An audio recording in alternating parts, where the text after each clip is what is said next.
Today, we're going to look into an incident from 2013 in Minnesota, which took place at a clothing store in the Mall of America.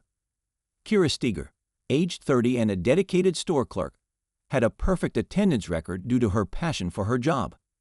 However, concern arose when she failed to appear for work on February 23, 2013. Her colleagues tried reaching out to her through calls and texts but received no response, prompting them to notify the police of her disappearance. Born in Plain, Illinois on November 19, 1982, Kira K. Steger was the daughter of Marcy and Jay Steger, who characterized her as their bright, devoted, and affectionate daughter. Kira had a job at the Mall of America, where she had previously worked at Wet Seal and Delia's. Not only were her co-workers terrific friends, but Kira also thought of them as family. Kira had a special ability to spot people's strengths that they themselves weren't aware of. She made plans and held out hope for a good and peaceful future. Sadly, when Kira abruptly disappeared, all of her dreams came to an abrupt halt. Kira worked a shift on February 21, 2013, a Thursday. Her co-workers reported that she had been in excellent spirits and had made plans to meet her husband at a beautiful restaurant after the business closed. 3 years ago, Jeffrey Trevino and Kira first met. As soon as they met, a romantic connection developed between them that eventually led to a wedding. In general, Jeffrey and Kira appeared to be a contented and solid married couple. Even if they occasionally disagreed, they always kept it to themselves. At the very least, none of their friends, family, or co-workers were aware of them. When Kira failed to show up for work on Saturday, February 23, 2 days later, her co-workers became worried because such conduct was unusual for her. She followed her schedule religiously, was punctual, and was severe with herself and other people. Her co-workers called Jeffrey after being unable to reach Kira, but he was unsure of her whereabouts. According to Jeffrey, Kira had left the house the day before and had not returned. Kira occasionally went missing for a day or two, so it wasn't particularly concerning to him. She would go unannounced to a relative's home or spend the night at a friend's residence. The awful weather that day, which had been snowing fiercely, could have been one item to worry about. Perhaps something could have happened to her on the way, according to Jeffrey. Perhaps her automobile got stranded and the battery in her phone died. The same day, after hearing nothing from his wife, Jeffrey reported Kira missing and contacted her relatives. Her family members suffered a great loss when their loved one mysteriously vanished, which caught them off guard. Detectives started searching for Kira Steger after receiving a missing person report. The inquiry began by questioning the husband and looking around the immediate area, as is customary in such circumstances. This was no different. Detectives visited Jeffrey's home to speak with him. On Thursday, Jeffrey and Kira planned to spend some time together, according to information provided to detectives. After bowling, having dinner, and conversing, they eventually left the mall. According to Jeffrey, he and Kira returned home right away because Kira wanted to see a movie. Jeffrey additionally revealed to the officers that his wife left their home the following day, a Friday, at around 8:30 a.m. Her mandatory attendance was required for a work event that was arranged. He didn't see anything odd about the way she was acting. Even though he had no idea where Kira was or who she was hanging out with, Jeffrey didn't find it odd that she occasionally vanished. According to Jeffrey, they experienced relationship issues for a while. He did not, however, believe it to be significant or worrying, viewing it as only a small dispute that happens in all families. The investigators began questioning Jeffrey about Kira's possible residence and whether or not she may have had a partner. The man declined this advice because he had personally inquired about it with Kira and received a negative reaction. According to Jeffrey, he truly loves and trusts his wife. The detectives gave the patrols that were on duty all the details they had been able to learn about Kira and her vehicle. The investigators personally visited the Mall of America to verify the veracity of Jeffrey's claims and perhaps gather some evidence. One of the largest shopping centers in the world is the Mall of America. The location is in Bloomington. It has 520 stores, as well as theme parks, an oceanarium, cinemas, a golf course, and many other amenities. It is therefore not surprising that the mall has numerous security cameras installed. The detectives looked into the time Kira left her job on February 21st, because they knew that nothing out of the ordinary was visible in the video. Jeffrey's story was accurate. After work, he ran into Kira, and they spent some time hanging out at the mall before heading to the parking lot and leaving. They didn't argue, and it seemed like everything went well that night. Nothing is worse than having to wait without knowing what is happening, and as each day passed, Kira's concern for her grew more and more intense. Kira's family made the trip to Bloomington to try to assist with the inquiry. After receiving no word from her and growing weary of waiting, they made flyers with her images on them, put them up on poles, and handed them out to those walking by. They wanted to draw as much attention as they could to the Kira search. They understood that they had to do everything in their power to find their loved one, and that they could no longer just watch. The investigators kept looking as Kira's family was handing out flyers. Officers discovered a security camera on one neighbor's home while questioning the couple's neighbors. The sideways rotating camera caught Kira and Jeffrey's house from one of its perspectives. So, in an effort to gather any clues from the video footage, the investigators requested that the homeowner duplicate it for them. Records from a cell phone provider arrived in the interim and gave detectives a fresh lead. Kira had another male in her life besides Jeffrey, based on her phone records. Ryan Wendt, the manager of the same chain of stores where she worked, was revealed to be who he claimed to be. They corresponded frequently and had a very long and intense connection. While Kira's whereabouts were still unknown, police were able to determine that Ryan Wendt was out of the country and was driving towards Colorado. This man was extremely important to the inquiry since, in addition to dating Kira, he also relocated out of state around the time she vanished.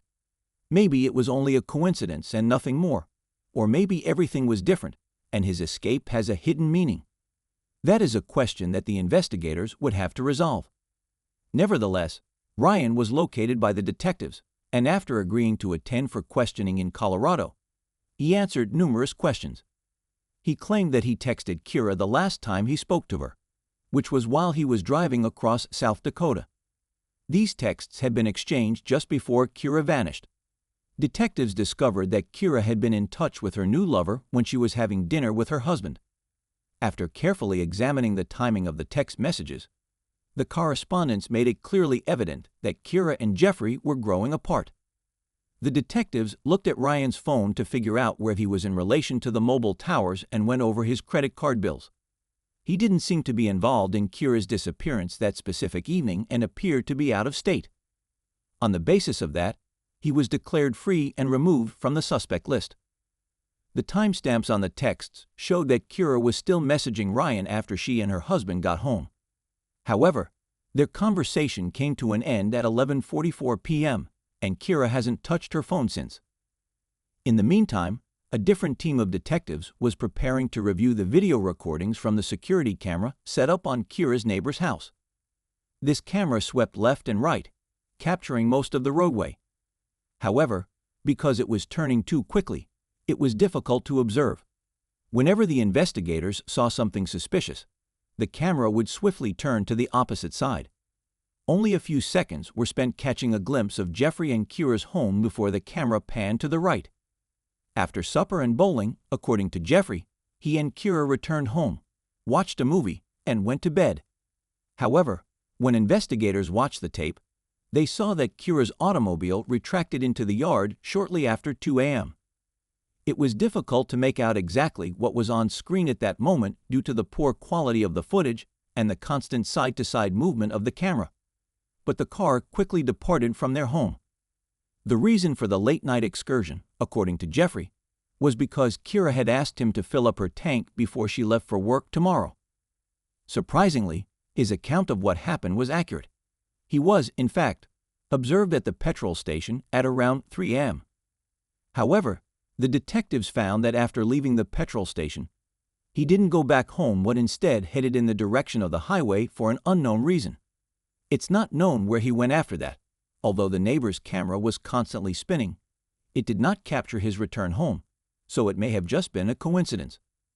Theoretically, Jeffrey might have returned home later that day while the camera was pointed in the opposite direction.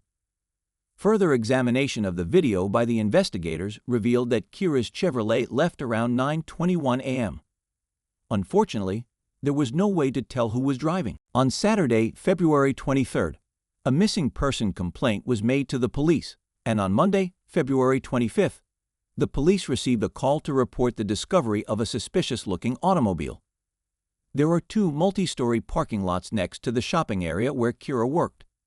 Security officers called for a tow truck after seeing that a certain car had been parked there for several days. Before picking up the automobile, the tow truck driver checked it out and noticed what appeared to be strange red smudges on the trunk lid. He immediately dialed the police. Kira's white Chevy turned out to be that automobile.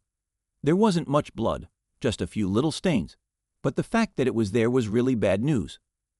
Divorce court forms were discovered in Kira's purse, which was found in her abandoned automobile. These documents appear to have been acquired from the internet.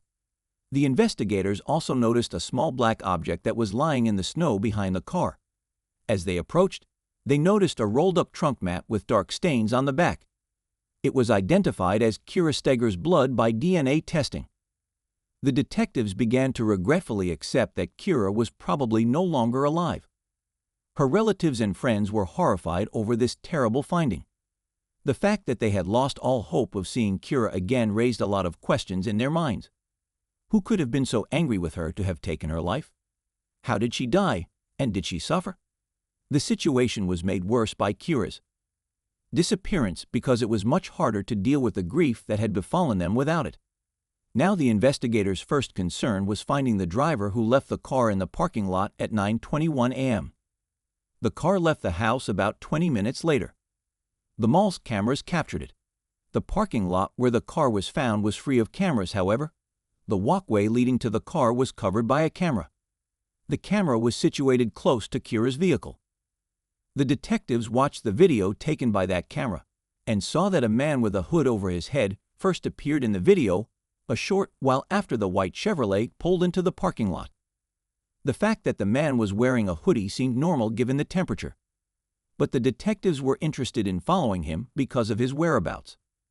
The hooded man was observed crossing the street and making his way to a taxi stand where he spoke briefly with one of the drivers before boarding the vehicle and driving away.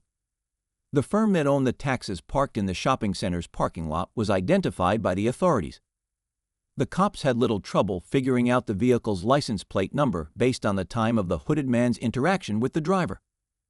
GPS tracking devices were installed in every cab, and it was discovered that the hooded guy ended his journey a block from Kira and Jeffrey's home, where he then exited the vehicle after paying cash.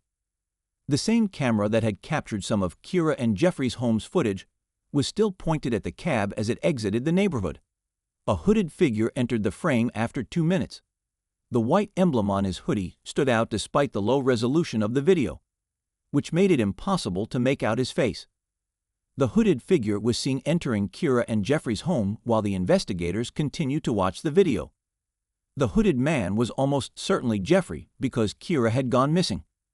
The police officers arrived at the house with a search warrant in hand. It appeared to be an ordinary, uninteresting house at first, but that was only at first. Criminal investigators started to discover heavy bloodstains in the spouse's bedroom after closer inspection. A few stains were on the wall next to the bed, and the mattress had about 100 of them. The bedroom appeared to have been recently organized and cleaned. The carpet on the floor virtually lit up when the forensics team sprayed luminol on it. There were numerous bloodstains on it that were invisible to the human eye.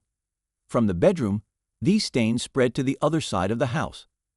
The forensics team was able to positively identify Kira's blood, which confirmed the authorities' suspicions that she had passed away.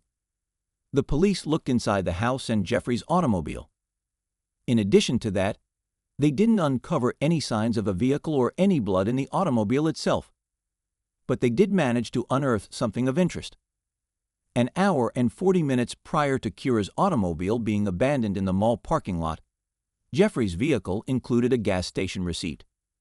The information on the receipt indicates that Jeffrey's card was used to make the purchase. Detectives went to that petrol station to look over the surveillance tape. The video showed Jeffrey filling up his car, walking inside, and using an ATM to get cash. This video gave us a glimpse of Jeffrey's face and revealed that his jacket had a logo on the breast area that matched the one on the man in the prior video. A warrant was issued for the arrest of 39-year-old Jeffrey Trevino based on this recording and all other evidence discovered inside the home. He was taken to the police station to be questioned, making him the lone and main suspect. As soon as Jeffrey left the interrogation room, he called his lawyer, who encouraged him to invoke his right to silence. Although the police had enough evidence to indict him, his body would be the clearest indication of his guilt. There was no question that Kira was deceased. Kira's family, several volunteers, and the police spent months looking for her.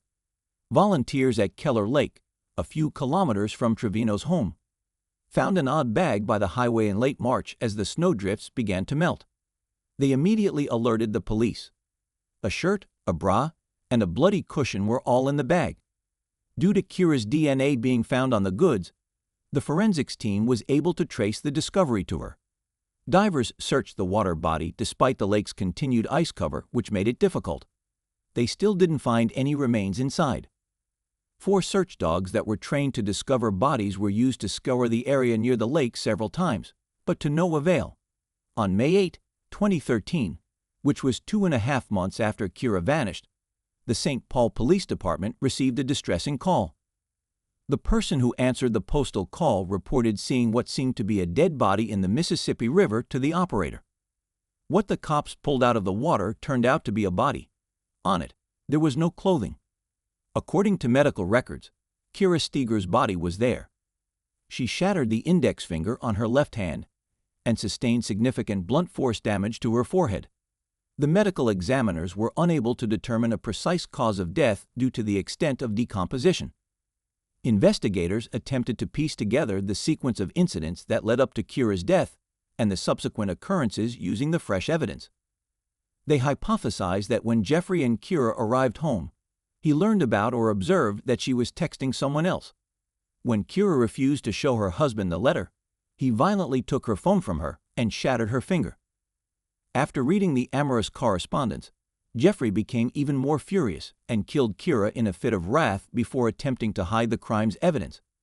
He utilized her vehicle to travel to the residence, place the body in the trunk, and then proceed to a gas station and river where he dumped the body.